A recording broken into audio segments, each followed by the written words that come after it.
Hello student, welcome to my channel only sociology.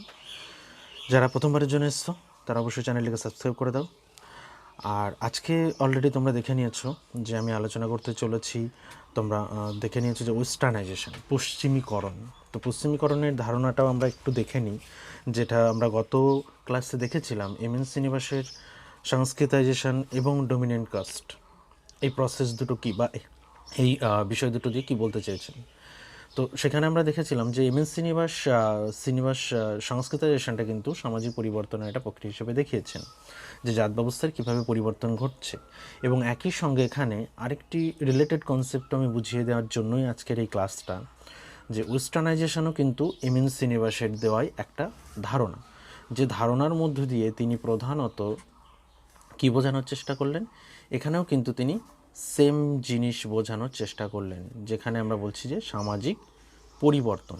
অর্থাৎ শ্রীনিবাস এই পশ্চিমীকরণ ধারণাটা দিয়ে সোশ্যাল চেঞ্জ দেখানোর চেষ্টা করলেন, যে কিভাবে সামাজিক পরিবর্তন এসছে, কোথায় সেটা সোশ্যাল চেঞ্জটা কোথায় এসছে, ইন্ডিয়ান সোসাইটিতে। ওকে, ইন্ডিয়ান সোসাইটিতে। ওকে, তাহলে বুঝতে পারছো তোমরা যে আমরা পশ্চিমীকরণ যে ধারণাটা আজকে আমরা পড়তে চলেছি, সেই ধারণার মধ্য দিয়ে শ্রীনিবাস অ্যাকচুয়ালি কি বোঝানোর চেষ্টা করেছেন। শ্রীনিবাস সামাজিক পরিবর্তন দেখানোর চেষ্টা করলেন, যে কোথায় ভারতীয় সমাজের পরিবর্তন কিভাবে হয়েছে, এবং সেটা এই পশ্চিমীকরণ প্রক্রিয়ার মধ্য দিয়ে দেখানোর চেষ্টা করছেন। এবং পশ্চিমীকরণও একটা প্রক্রিয়া, ওয়েস্টার্নাইজেশনও একটা প্রসেস। ওকে, সোশ্যাল চেঞ্জের একটা প্রসেস। এবারে আমরা একটু ভিতরে আলোচনা করি যে সোশ্যাল চেঞ্জ কিভাবে হচ্ছে এই প্রক্রিয়ার মধ্য দিয়ে। দেখো, ভারতীয় সমাজের যেহেতু সামাজিক পরিবর্তন ব্যাখ্যা করতে গিয়ে সংস্কৃতায়নের ধারণাটা দিচ্ছেন, শ্রীনিবাস বলছেন যে ব্রিটিশরা কিন্তু আমাদের ভারতবর্ষকে শাসন করেছেন দীর্ঘদিন, তাই তো? তাহলে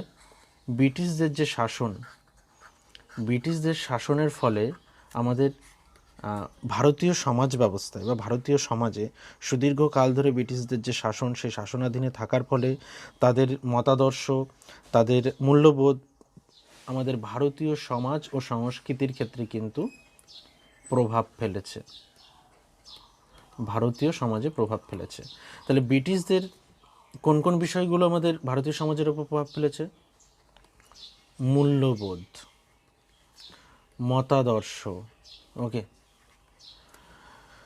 মতাদর্শ, প্রযুক্তি, বিভিন্ন বিষয়গুলো। তাহলে এই বিষয়গুলো দীর্ঘদিন ধরে ব্রিটিশদের শাসনাধীনে থাকার ফলেই কিন্তু আমরা ভারতীয় সমাজের মধ্যে বা ভারতীয় সমাজের উপর সেই প্রভাবটা পড়তে দেখেছি। অর্থাৎ বলতে পারি যে পশ্চিমী সমাজের সঙ্গে, এটা যদি পশ্চিমী সমাজ হয়, সেই পশ্চিমী সমাজের সঙ্গে দীর্ঘদিন ধরে তাদের সংস্কৃতির সঙ্গে সংযোগ রক্ষা করে বা তাদের সংস্কৃতির সঙ্গে যোগাযোগ থাকার ফলে বা সম্পর্কের ফলে কি হচ্ছে, এই অপশ্চিমী যে দেশ অর্থাৎ ভারত, সেই ভারতের ওপর কিন্তু কি হচ্ছে, তাদের প্রতিষ্ঠান, মতাদর্শ, মূল্যবোধের একটা প্রভাব কিন্তু পড়ছে।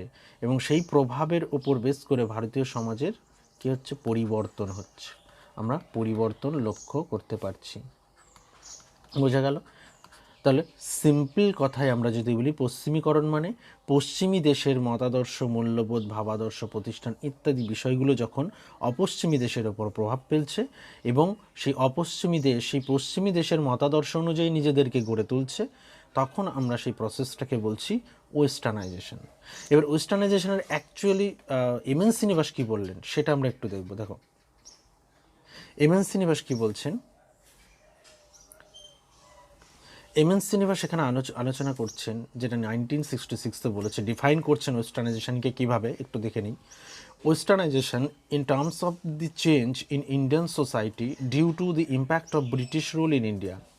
তাহলে বুঝতে পারলে যে ওয়েস্টার্নাইজেশন সিম্পলি ডিফাইন করছে যে ব্রিটিশ রুল অফ ইন্ডিয়ার যে ইম্প্যাক্ট, ব্রিটিশরা যে শাসন করেছে দীর্ঘদিন আমাদের ভারতবর্ষকে, সেই ব্রিটিশ রুলের যে ইম্প্যাক্ট আমাদের ভারতীয় সোসাইটিতে পড়েছে এবং ভারতীয় সোসাইটির পরিবর্তন ঘটিয়েছে, ভারতীয় সমাজের পরিবর্তন ঘটেছে, সেই প্রসেসটাই হচ্ছে actually westernisation. Okay, the area of change including technology, dress, food and changes in the habit and lifestyles of people. কোন কোন, এবার প্রথম প্রশ্ন আমাদের মাথায় যেটা আসে, কোন কোন ক্ষেত্রে আমাদের ভারতীয় সমাজ পরিবর্তন ঘটিয়েছে বা ভারতীয় সমাজের পরিবর্তনটা কোন কোন ক্ষেত্রে হয়েছে। শ্রীনিবাস কি লক্ষ্য করেছেন? শ্রীনিবাস বলছেন টেকনোলজির ক্ষেত্রে পরিবর্তন হয়েছে, ড্রেস, ফুড, খাদ্যাভ্যাস চেঞ্জ হয়েছে। ভারতীয় সমাজের খাদ্যাভ্যাসের মধ্যে আমরা পশ্চিমী কালচারটাকে দেখি। And changes in the habit and lifestyle of people. তাহলে এটা কিন্তু টোটাল ব্রিটিশদের যে প্রভাব, সেই প্রভাবের ফলেই ভারতীয় সমাজের এই পরিবর্তনগুলো কিন্তু আমরা লক্ষ্য করেছি। ওকে, এবার এই বিষয়টা দেখো, এবার এই প্রসেসটা কিভাবে তিনি দেখাচ্ছেন আমি একটু আলোচনা করব, যে প্রসেসটা কিভাবে দেখাচ্ছেন। তো শ্রীনিবাস বলছেন যে সমাজ সংস্কৃতির ক্ষেত্রে পরিবর্তনের ক্ষেত্রে ভারতের পশ্চিমীকরণের মডেলটাই কিন্তু সবচেয়ে বেশি গুরুত্বপূর্ণ, মানে এখানে ওয়েস্টার্নাইজেশন প্রসেসটাকেই কিন্তু বেশি গুরুত্ব দিয়েছেন।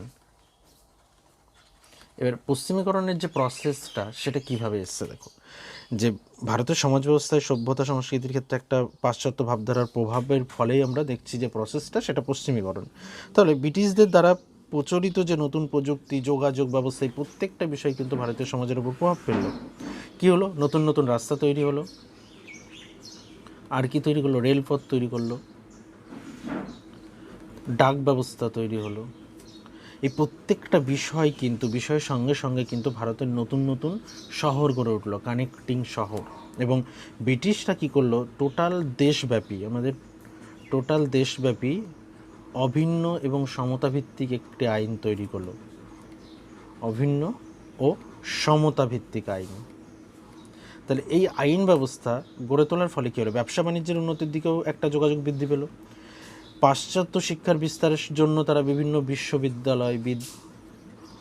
বিদ্যালয়, মহাবিদ্যালয় এবং ইউনিভার্সিটি অর্থাৎ বিশ্ববিদ্যালয়গুলো স্থাপনের ওপর তারা কিন্তু জোর দিলেন। এবং প্রচুর এই জোর দেওয়ার সঙ্গে সঙ্গে কিন্তু প্রচুর বিশ্ববিদ্যালয়, মহাবিদ্যালয় এবং বিদ্যালয় প্রতিষ্ঠিত হতে লাগলো। ছাপাখানার প্রবর্তন হলো। ছাপাখানার প্রবর্তনের সঙ্গে সঙ্গে কী হলো? প্রচুর পত্রপত্রিকা, পত্রপত্রিকা ছাপাতে থাকলো। পত্রপত্রিকা, সংবাদপত্র, বই কিন্তু ছাপতে থাকলো। এবার এগুলোর ফলে কী হলো? যে বই ছাপা হতে লাগলো। এর ফলে কী হচ্ছে? যখনই এই পত্রপত্রিকা, বই ছাপা হতে লাগলো, ভারতের নতুন জ্ঞান, আদর্শ, মূল্যবোধ প্রতিষ্ঠিত হতে শুরু করলো। নতুন জ্ঞান কিন্তু তারা পেতে লাগলো। এতদিন যে জ্ঞানগুলো তাদের অজানা ছিল,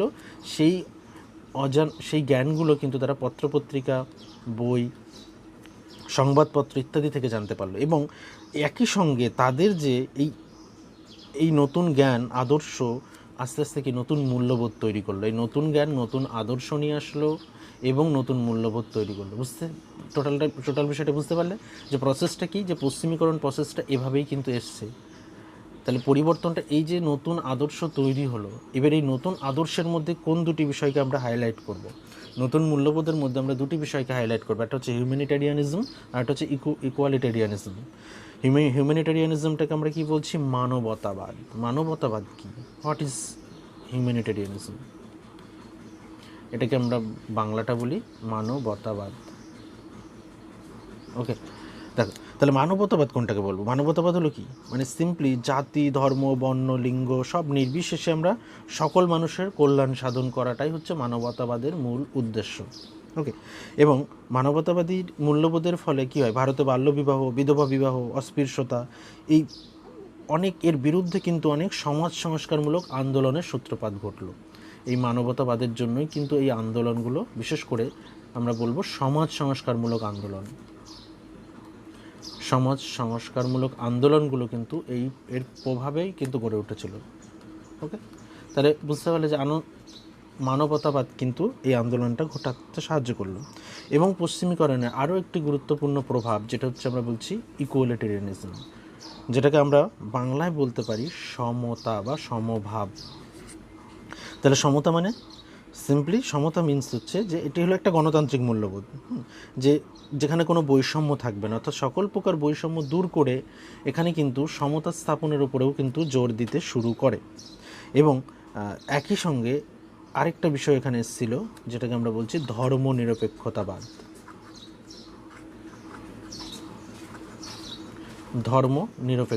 এই ধর্মনিরপেক্ষতাবাদটা কি? যে ধর্মনিরপেক্ষতাবাদ হচ্ছে যেখানে মূল্যবোধটি ভারতের পশ্চিমীকরণের ফল হিসেবেই আমরা দেখছি, এবং যেখানে সকল ধর্মের গুরুত্ব এবং সম্মানের কথা বলা হয়। এটাও আমরা পশ্চিমীকরণের ফল হিসেবেই ইকুয়ালিটেরিয়ানিজম এবং ধর্মনিরপেক্ষতাবাদের সঙ্গে আমরা দেখতে পাচ্ছি। এবং আরও দুটি বিষয়ের সঙ্গে সঙ্গেই আসে ব্যক্তি স্বাতন্ত্র্যবাদ। তোমরা এই ওয়ার্ডটার সঙ্গে পরিচিত, ব্যক্তি স্বাতন্ত্রতাবাদ। ব্যক্তি স্বাতন্ত্রতাবাদ এবং যুক্তিবাদ, এই বিষয়গুলোও কিন্তু আমরা দেখতে পাচ্ছি পশ্চিমীকরণের ফলে আমাদের ভারতীয় সমাজের মূল্যবোধের মধ্যে কিন্তু ইনক্লুড করলো।